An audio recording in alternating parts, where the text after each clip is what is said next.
And breaking this morning, one trade war is on after the U.S. retreated from two others.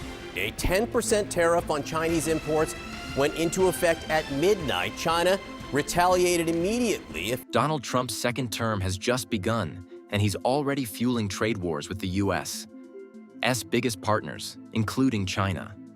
But Beijing didn't stay silent. It hit back with a wave of retaliatory tariffs, imposing up to 15% tariffs on key American exports, from oil to automobiles. This means these goods will soon become much more expensive for Chinese buyers. The new tariffs take effect on February 10th, and they could shake global markets significantly. Now, while Trump says these tariffs will protect American businesses, a new report from the Commerce Department tells a different story. The U.S. is drowning in record-high imports, which is making the trade deficit even worse. And who's at the top of that list? China, Mexico, and Canada, the same countries Trump is targeting with tariffs. So, while the idea is to boost U.S. industries, there's a real risk that these moves could actually backfire, making goods more expensive and squeezing American businesses. And if that wasn't enough, Trump's latest comments on Gaza have sparked a global firestorm. After saying the U.S. would take over Gaza, the White House is now scrambling to clean up the mess. Secretary of State Marco Rubio insists the plan isn't hostile and that any U.S. involvement would be temporary. But world leaders, Arab governments, and Palestinian officials aren't convinced, and the backlash is growing. The U.S. is facing multiple headaches at once: a trade standoff with China, international pressure, and economic challenges. Who will come out on top? Who stands to lose the most? And what happens next? Let's break it all down. Starting February 10th, American coal and liquefied natural gas will face a 15% tariff, while crude oil, agricultural machinery, and certain cars will see a 10% tariff. Beijing is sending a clear message. Meanwhile, China has officially complained to the World Trade Organization, accusing the U.S. of breaking international trade rules with its latest round of tariffs. The U.S., however, says the tariffs are necessary to tackle the trade deficit and control the flow of fentanyl, claiming that the chemicals used to make the opioid largely come from China. But Beijing isn't buying it. China claims that the U.S. is making a mess of its own problems, and in the process, it's harming the economic relationship between the two countries. In addition to that, Beijing has also escalated things by adding more U.S. companies to its unreliable entity list. Two major targets this time are PVH Corp, which owns Calvin Klein and Tommy Hilfiger, and U.S. biotech firm Illumina. In the same vein, China has launched an antitrust investigation against Google, accusing the company of market dominance and stifling competition. This is yet another move by Beijing in response to U.S. technological pressure.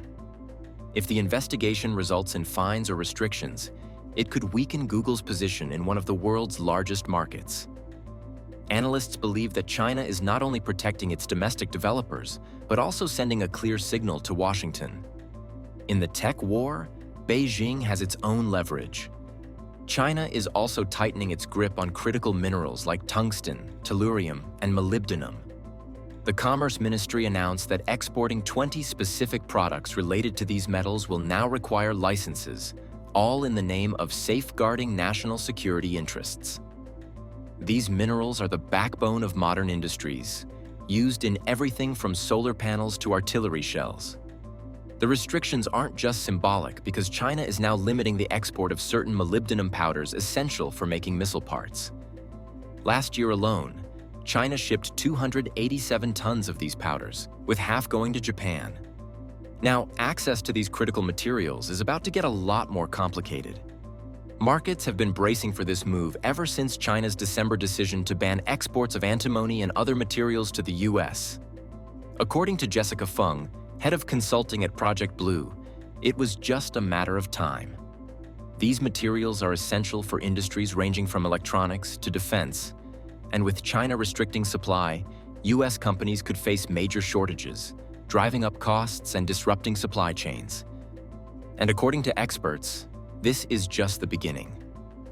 Louise Liu, an economist at Oxford Economics, believes the immediate impact of these tariffs might not be massive, but she warns that a second US-China trade war is clearly in the early stage and could escalate quickly. Meanwhile, Chinese markets are closed for the Lunar New Year, but they are already bracing for volatility when trading resumes. If all of this sounds familiar, it's because it is. Back in 2018, Trump's trade war with China shook the global economy, disrupted supply chains, and drove up prices. The two sides eventually reached a deal in 2020, with China agreeing to purchase an additional $200 billion worth of US goods. However, COVID hit, and the deal fell apart. As of now, President Trump seems unfazed by China's retaliatory tariffs. When asked about Beijing's move, he casually remarked, "That's fine." But behind that casual response, there's a bit of a strategy brewing. Trump is hoping for a big phone call with Chinese President Xi Jinping to diffuse some of the tension. The White House has confirmed that the conversation is expected to happen soon, but as of now, Beijing has not confirmed the call. The two leaders would need to discuss significant issues like the trade deficit, technological rivalry, military concerns, and the fentanyl crisis. Interestingly, Trump's administration has already demonstrated flexibility with Mexico and Canada. Despite announcing a 25% tariff on imports from both countries earlier this month, the U.S. paused those duties after Canada and Mexico pledged to strengthen their efforts to curb drug trafficking and immigration. Trump's statement that Mexican President Claudia Sheinbaum agreed to send 10,000 soldiers to the U.S.-Mexico border seems like a classic case of Trump finding an off-ramp, where both sides can claim victory. Will the same strategy work with China? It remains to be seen, especially with the potential consequences of escalating the trade war, such as rising inflation and economic uncertainty.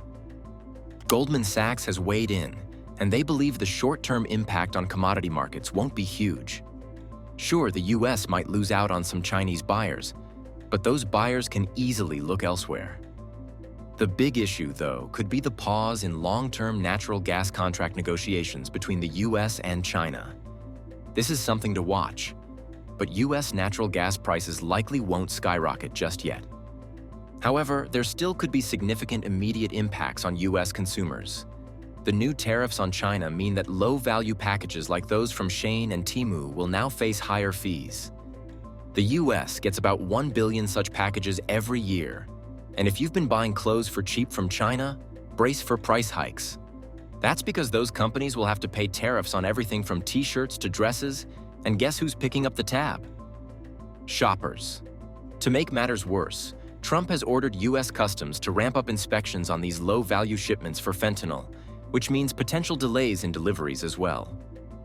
So, what does all this mean? The US-China trade tension is definitely far from over. As we're seeing, there's a lot of uncertainty ahead. The question on everyone's mind is whether these tariffs will lead to a breakthrough in US-China talks, or will be stuck in a prolonged trade war. Time will tell, but in the meantime, expect the economic ripples to keep spreading, affecting everything from prices to global trade dynamics. And while the trade war heats up, there's another major problem brewing. The US is drowning in record-high imports, and exports are falling, widening the gap. The US is now importing more than ever before. But why? Companies are stockpiling foreign goods in advance, fearing future tariffs. If businesses expect prices on metals or electronics to rise, it makes sense to buy in bulk before costs go up. As a result, the trade deficit has soared to its highest level since March 2022. According to the latest Commerce Department report, the deficit spiked by 25% to a staggering $98 billion, the second largest on record. The gap between US imports and exports is widening, putting pressure on businesses. Some industries, like real estate and rental services, are already worried about rising material costs if tariffs take effect. At the same time, US exports are shrinking. Why? China's retaliatory tariffs are hitting American businesses that rely on the Chinese market. Meanwhile, imports have jumped 3.5% to an all-time high of $365 billion, with industrial supplies and materials, like finished metals, making up a significant share. So while the US is importing more than ever, exports are taking a hit, and the consequences are starting to add up. This trade imbalance is leading to some bigger economic concerns. For example, some economists are wondering whether businesses are simply buying ahead of tariffs, or if there's something deeper going on, like a genuine shift in global supply chains. And the truth is, the tariff threat is already driving prices up in many sectors. Industries like professional services are reporting that costs are rising due to these international tensions, creating shortages of materials in some areas. What is the bottom line here? The US-China trade war is more than just headlines. The next few months will be crucial in determining whether this trade tension will ease or escalate further. But how is the US reacting to all this? Trump may seem unfazed, but behind the scenes, his administration is already maneuvering. And now, onto another hot topic. President Trump's recent statement that the US will take control of Gaza and turn it into a luxurious Middle Eastern Riviera under American management has sent shockwaves around the world. The U.S. will take over the Gaza Strip, and we will do a job with it, too. We'll own it and be responsible for dismantling all of the dangerous unexploded bombs and other weapons on the site. Gaza, a region that has been at the center of conflict for decades, suddenly falling under US control? As you can imagine, this idea didn't sit well with a lot of people. Hamas leaders, along with Palestinian President Mahmoud Abbas, have strongly rejected the notion of displacing Palestinians from Gaza. In fact, they've called it an ethnic cleansing plan. And it's not just the Palestinians who are upset. Countries around the world, including Brazil, Iran, Spain, Germany, and others, have condemned the idea.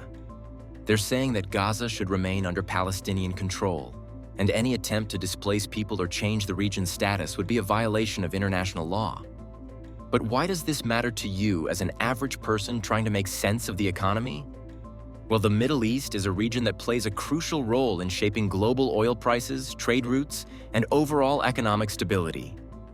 Any major shift in the region could trigger a spike in oil prices, disrupt supply chains, and drive inflation higher, directly impacting your wallet no matter where you are. Of course, after the backlash, US officials like Secretary of State Marco Rubio and Press Secretary Caroline Leavitt have walked back Trump's comments, clarifying that the relocation of Palestinians would be temporary to allow for reconstruction. But we don't know how this is going to unfold, and it could take months or even years before we get a clear picture. This all comes amid the ongoing conflict between Hamas and Israel, which escalated in October 2023. The violence has resulted in devastating loss of life and displaced thousands of people. Amid all this, economic uncertainty continues to loom. So the key questions now are, will the tariffs push the US and China toward a trade deal? Or will they only escalate the conflict, turning it into a prolonged economic war? And when it comes to Gaza, it remains unclear whether Trump's plan can gain real support or if the US will backtrack under intense international pressure. A lot is at stake. What do you think about these developments? Share your thoughts in the comments. And don't forget to like the video and subscribe to the channel so you don't miss future episodes. Thanks for watching, and see you in the next one.